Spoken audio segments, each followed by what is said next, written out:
he sent me a link to what the area looked like. I think there was like a fire going on or something like that Okay. down the street from the venue. And so that looked pretty bad, and it all looked really flooded. And then like I want to say maybe like an hour or two later, I got another text message from the office about the show has been canceled. Not even postponed, but canceled. Hmm. Which sucks, but I understand why. I mean, it's not safe. I mean, the area in St. Pete looked devastated. So like, I definitely understand, not doing it for the safety of, the people, but also the safety of us. Yeah. Uh, and again, like I've seen videos, I don't really have full context because that's kind of how Twitter and social media is now. So I saw a guy backing up his boat and like Mm, using the motor to put out a fire in somebody's house that's because wild. that's how much water was. I guess he was like on their side porch or something, Hmm. and he was using the boat motor to like put out a fire. And it was That's like some like that's like that's a some MacGyver stuff right there. yeah, like what was that movie? Like Dante's Peak or like The Day After Tomorrow, Hmm. like there's a flood, but oh yeah, you also have to deal with a fire. So Yeah, just all these different variables coming in on top of, being flooded. mhm. It's terrible. Yeah. So do you have any news on when, like, I know that there's events scheduled. It's Chicago's going to get Apocalypto in November.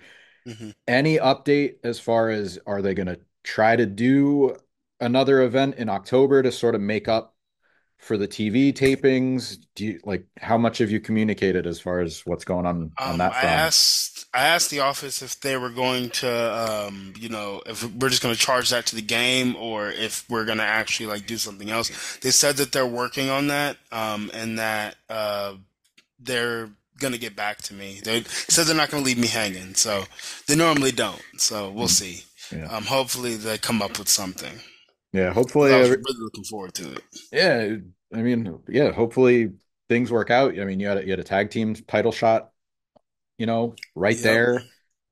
Could have been talking to the new one half of the tag team champions. So yeah, Yep.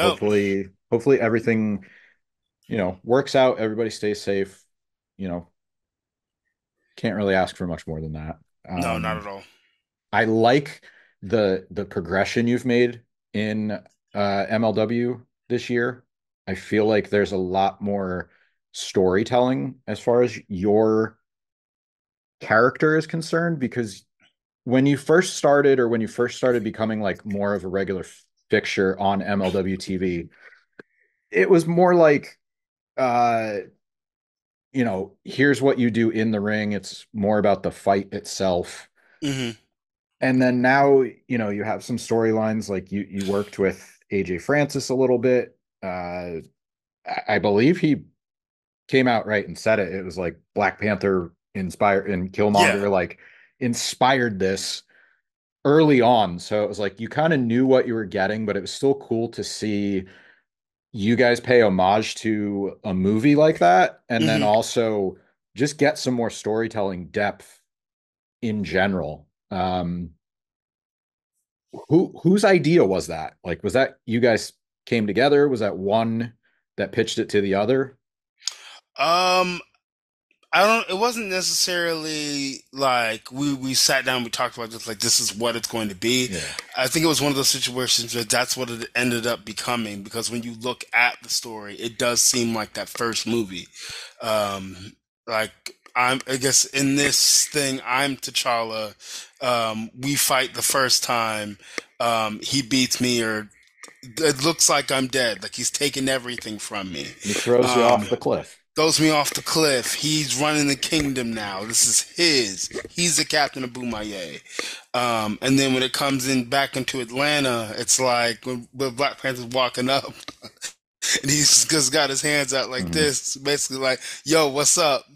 Hmm. But like then, and same thing in the movie, like the Black T'Challa's people started coming back like around to to T'Challa. They weren't ever really down for Killmonger, but like that's a situation that they're in, and Hmm. but we try to tell that story with the I guess that's what the office calls them, cheerleaders. I like to call them like training folks or whatever. Hmm. But like on the stage, they were slowly shifting back to my side instead of just all being on AJ's side. It was cool. Hmm. Yeah, like little things like, you saying put the hands out. Like Hmm. there's so many like moments where it's like in context, it's like something big's about to happen or like, oh, like it's like, oh, here, like something's about to change. So Hmm. I'm glad that, you know, promos are always going to be like the best way, I think the best way of communicating as a pro wrestler, but like the subtleties like that, it's like not only a callback to the movie, but it's like, okay, like now things are taking a different turn. So, Hmm. And we uh, called it ritual combat, so that made it that much like yeah. they gave you that much more of a call to the movie itself. Mhm. Speaking of different forms of combat, Pit Fighters, the special just aired. It's a street fight, but this card, like, there's not too many straight up catch can pro wrestling Hmm. matches. There's taped fist death match. You're in a street fight. I got a chance to talk to Delmi Exo. She was in a Taekwondo rules match. Hmm. And then you have Matt Riddle, Tom Lawler. They have their own backgrounds in MMA. Yeah. What was that experience like for you? Because I don't know like everything about your background, but you're a pro wrestler and you're focusing on training to be a pro wrestler. You're Hmm. learning television aspects of it, but like what was it like sort of being in this environment where everybody I would imagine is not preparing for a typical wrestling match. They're all trying to figure out how do I make my stipulation work in the context of this event or this broadcast. Well, seeing that the Four Kings or the Rogue Horsemen, whatever they're calling themselves these days, decided to attack me and Thomas after our match at Fightland. Um, I in order to get my lick back, as we say, couldn't have been me and BRG in a regular old match. So, I prefer proverbially looking for blood or trying to I guess get that first blood in there, but like that didn't necessarily happen. But Mhm. it had to be something brutal so that I could take out that frustration on him. And like I don't really dabble in using weapons and stuff that often. Like before that Pit Fighters match, the only other really weapons heavy match I've ever had was with Jacob Fatu during my title reign. Mhm. So like definitely have some experience with it, but at that point and where I was willing to do whatever it took to beat in BRG's face. Mhm. The Rogue Horseman is a fun addition. I think you might not think so right now. But I talked to CW and Brock before the group got together. At that point, it was just a tag team, and I specifically asked CW about the history of not only being the Horseman name, but its history in MLW. They had the Extreme Horseman. That this is obviously a play on that. Uh, who would you say is like your biggest, I don't want to say rival, but who would you say is the biggest thorn in your side when it comes to that stuff? BRG because he be running his mouth, he be writing checks his ass can't cash. And he reminds me a little bit of myself when I was first coming up in MLW. Um, and and I would want to punch myself. What like if I ever wrestled myself coming up in MLW, I punch him in the face too. So I guess that makes BRG just that much more punchable. But I think Mhm. as far as the rivalry between teams is going, he's definitely my rival.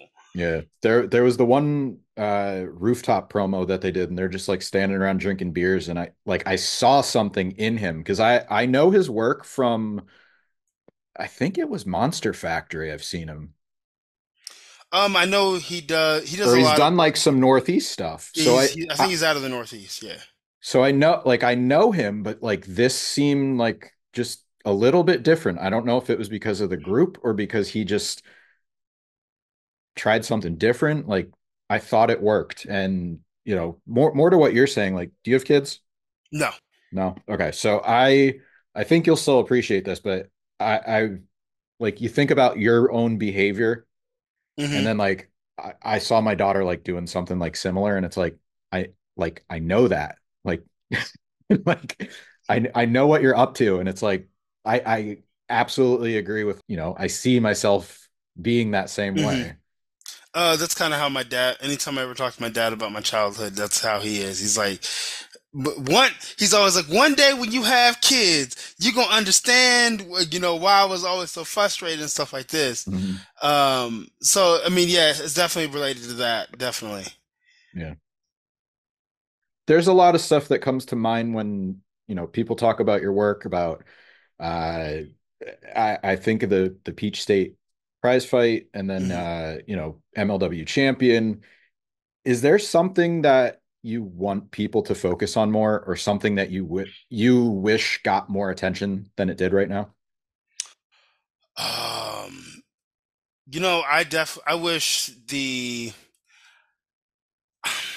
I know this is gonna sound weird, because like you always want all the attention on yourself, but I'm not that way. I've never been that way. I wish there was more attention on the group itself. Mhm. You know, like more. I mean, like right now we're in the story. We were in a story with WTF, but I feel like the focus, even with that one, was still on me, and I wish there was more on me, Thomas, and now Kevin Knight. Mhm. Instead of it just being okay, Alex Kane, and then he has his team. I would rather it be Boomay Fight Club, Road Horseman or whoever we're gonna, go up against Contra or whatever. Mhm. So I wish we had more tag matches. I wish we had, a tag title reign. I wish we had more things to sink our teeth into as far as, being a squad, being a team. Mhm. That's a sign of a good leader. I know you want to talk about the group, but I Hmm. have to point out that is a sign of a good leader. You want to bring people up with you. So, I appreciate that. and let's talk about Kevin Knight. He has experience in Japan. We've Hmm. seen him, not too long ago in TNA wrestling. What does he add to your group? He's one, he's just cool. He's effortlessly cool. So he definitely, I mean, me and Thomas are already cool, but I think he adds like a different Mhm. kind of cool to the group. Um, um, a different kind of excitement, and also a different style. Like me and Thomas are powerhouse. I'm a powerhouse. Thomas is a powerhouse, but Thomas is also an athlete. But like Kevin Knight is on another level of athleticism, and that's been sorely needed within the group. I feel like he can definitely be a major player in the national open weight. In the he can even be world champion, but like for like I guess for right now, like in that middleweight, now that open weight, territory. Mhm. I feel like he could really make a big impact and make a big splash, and that's what I want for him. Mhm. I already mentioned Lucha Apocalypto's coming up in November. Kings of Coliseum is January. Anything else? Any appearances you have coming up you want to plug or promote before I close this out? I will be at Action Wrestling on October 18th. I'm taking on Jaden Newman. I guess he wants to get beat up again because I just keep whooping his tail. And then I will be at Assault Pro Wrestling on October 25th. That is in Maryland. All right. I wanted to say a quick thank you to making Twitter bearable and entertaining. Ah, yes. I saw some of, I don't even know how to describe it, but I saw some of your retweets Hmm. recently, and it's definitely all I'm gonna say is there's definitely 2 minutes of your life I will never get back. Yep. Hmm. All right. Like I said, Lucha Apocalypto, That's coming up November. Plenty of places to see Alex. Hopefully, we get some more news on what's coming for MLW, but Hmm. uh, you know, keep doing what you're doing. You're an entertaining part of the show, and I always enjoy talking to you. Thank you. Thank you. I enjoyed as well.